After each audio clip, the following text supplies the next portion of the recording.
నమస్తే. Welcome to our channel. నేను మీ పద్మావతి. ఈరోజు మనం గేమ్ చేంజర్ సినిమాకి సంబంధించి ఒక ఇంట్రెస్టింగ్ టాపిక్ మాట్లాడుకోబోతున్నాం. అయితే తెర మీద కనిపించిన రామ్ చరణ్ యాక్టింగ్ అందరికీ తెలిసిందే. మరి ఆ తెర వెనకాతల ఉన్న స్టోరీలోని అసలైన ఓ మనిషి కోసం తెలుసుకుందామా? అయితే ఈరోజు నేను మీకు అది చెప్పేస్తాను. మీరు కూడా చూసేయండి. గేమ్ చేంజర్ ఒక రకంగా అంచనాలను అందుకోలేకపోయినా తన నటనతో మాత్రం రామ్ చరణ్‌కి మంచి మార్కులే పడ్డాయి. అయితే కాలేజీ కుర్రాడుగా, ఆ తరువాత ఐపీఎస్‌గా, ఆపై ఐఏఎస్‌గా, చివరకు ఎన్నికల అధికారిగా ఇలా ప్రతి షేడ్‌లోనూ బాడీ లాంగ్వేజ్, ఎక్స్‌ప్రెషన్స్ కోసం చెర్రీ ఎంత కష్టపడ్డాడో తెరపై స్పష్టంగా కనిపిస్తుంది. అయితే ఇన్ని వేరియేషన్స్ ఉన్న క్యారెక్టర్ కేవలం ఫిక్షన్ అంటే నమ్మగలుగుతారా?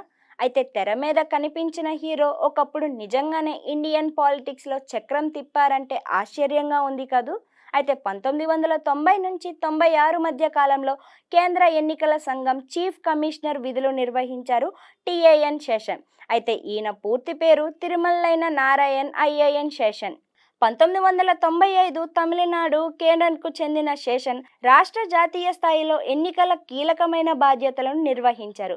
ఇప్పుడు గేమ్ చేంజర్లో రామ్ చరణ్ పాత్రను కూడా టిఏఎన్ శేషన్ను ఇన్స్పిరేషన్గా తీసుకుని రాయబడ్డదని చెప్తున్నారు. అంత డైనమిక్ ఆఫీసర్ నిజంగానే ఉండేవారా? ఎవరైనా నిజంగానే సినిమాల్లో చూపించినంత డైనమిక్గా ఉండేవాళ్ళ? మరీ సినిమాల్లో చూపించినంత మాస్ రేంజ్ కాదు కానీ అంతకంటే డైనమిక్గా ఉండే ఆఫీసర్ నిజంగానే ఉండేవారు. అయితే ఇప్పటి తరానికి తెలియకపోవచ్చు కానీ 90ల్లో టిఏఎన్ శేషన్ అనే పేరు మారుమోగిపోయింది. ఎలక్షన్స్ కమిషన్ అధికారిగా ఆయన ఉన్నంతకాలం అందరి చేత పరుగులు పెట్టించారు. చిన్న తేడా వచ్చినా చాలు చెడామడా పట్టుకొని కడిగేసేవారు. అయితే ప్రజాస్వామ్యంలో ఓటును మించిన ఆయుధం మరొకటి లేదన్న విషయం అందరికీ తెలిసిందే. అలాంటి ఓటు హక్కును వినియోగించుకునే విషయంలో గతంతో పోలిస్తే ఓటర్లలో చాలా వరకు చైతన్యం వచ్చిందనే చెప్పుకోవాలి. ఇంత మార్పు అంత ఈజీగా రాలేదు. ఇన్ని సంస్కరణలలో చాలా వరకు మనలోకి తెచ్చిన వాళ్ళలో కేంద్ర ఎన్నికల సంఘం మాజీ చీఫ్ కమిషన్ టిఏఎన్ శేషన్ కూడా ప్రత్యేకంగా చెప్పుకోవాలి. ఫైర్ బ్రాండ్ ఆఫీసర్గా అప్పట్లో ఒక ఊపిన శేషన్ మన దేశంలో ఎన్నికల నిర్వహణలో ఎవ్వరూ ఊహించని మార్పులను తీసుకువచ్చారు. అయితే ఈ విషయంలో 2.5 శతాబ్దాల క్రితం ఎన్నికల నిర్వహణ ప్రత్యేకంగా చూడాల్సి ఉంటుంది. 1990 నుంచి 96 మధ్య కాలంలో కేంద్ర ఎన్నికల సంఘం చీఫ్ కమిషన్ విధులను నిర్వహించారు తిరుమలైన నారాయణ్ ఐఏఎన్ శేషన్. ఆ టైంలోనే మన దేశంలో మోడల్ కోడ్ ఆఫీస్ కండక్ట్ చేసి ఎన్నికల ప్రస్తావన నియమావళి స్ట్రిక్ట్గా అమలు చేసి అందరి గుండెల్లోనూ రైలు పరిగెత్తించారు. ఎన్నికల కోడ్ అమలు చేయడంలో ఆయనే సాటి. ఈ విషయంలో ఆయన ఒక రకంగా రాజకీయ పార్టీలతో కూడా యుద్ధం చేశారనే చెప్పుకోవచ్చు. ఆయనంటే నచ్చని వారు ఆయన పనితీరును వర్ణిస్తూ అశ్లేషణ కుక్క అనే పదాన్ని కూడా వాడిన సందర్భాలు కూడా చాలా ఉన్నాయి. అయితే ఆయన ఎవరిని పట్టించుకోకుండా అందరినీ ఒకటేలా చూస్తూ తన పని తాను చేసుకుంటూ పోయేవారు. ఓటరు గుర్తింపు కార్డు ఇవ్వడం, ఎలక్షన్స్లో పోటీ చేసే అభ్యర్థులకు ఖర్చు మీద పరిమితి విధించడం, ఎలక్షన్స్ నిర్వహించడం, ఇతర రాష్ట్రాల అధికారులను నియమించడం, ఓటర్లను ప్రలోభ పెట్టే విధంగా డబ్బు, మద్యం పంపిణీలను నిషేధించడం, అంతేకాకుండా కుల మతాల ఆధారంగా ఓటర్లను ఆకట్టుకునే ప్రయత్నం అడ్డుకోవడం, ప్రార్థనా స్థానాలు, దేవాలయాలు, ఎన్నికల ప్రచారం నిషేధించడం, అంతేకాకుండా ప్రచారం కోసం వాడే లౌడ్ స్పీకర్లకు ముందే అనుమతి తీసుకోవాల్సి ఉండడం, రాత్రి 10 గంటలు దాటితే ఎన్నికల ప్రచారం ముగించడం, అయితే పోలింగ్ సమయాలలో పోలింగ్ బూత్ పరిసరాలలో పార్టీ గుర్తులు, జెండాలు, బొమ్మలు కనిపించకుండా మూసివేయడం లాంటి ఎన్నో రూల్స్ను ఆయన తెచ్చారు. ఇప్పుడు ఈ రూల్స్ లేకపోయి ఉంటే కనుక ఎలక్షన్స్ ఎంత కష్టమయ్యాయో ఒక్కసారి ఊహించుకోండి.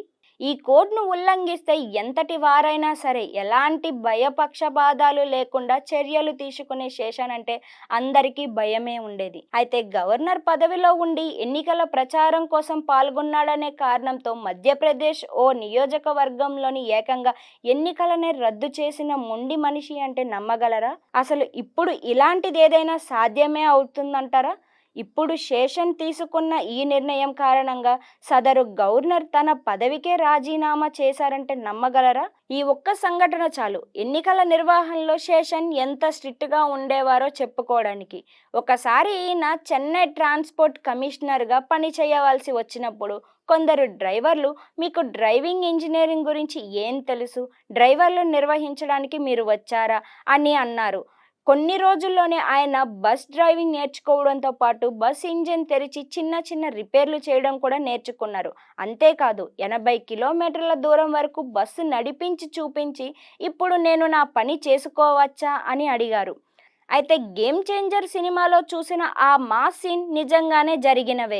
మీకు ఇదే ఆధారంగా చూపిస్తుంది. అయితే శేషన్ తన సర్వీస్‌లో ప్రధానమంత్రి నరసింహారావు దగ్గర నుంచి హిమాచల్ ప్రదేశ్ గవర్నర్ అహ్మద్, బీహార్ ముఖ్యమంత్రి లాలూ ప్రసాద్ యాదవ్ వరకు ఎవ్వరిని వదిలిపెట్టలేదు. అందరినీ లైన్‌లో పెట్టాడు. అలా సినిమా అనుకున్నంత సక్సెస్ కాకపోయినా భారతదేశమే గర్వంగా ఫీల్ అయ్యే ఒక ఆఫీసర్ కథ ఇలా తెర మీదకి రావడం, మళ్ళీ ఒకసారి శేషన్ని అందరూ తలుచుకోవడం మంచిదే కదా. అయితే ఈ సినిమా మీకెలా అనిపించిందో ఖచ్చితంగా కామెంట్ సెక్షన్‌లో కామెంట్ చేయండి.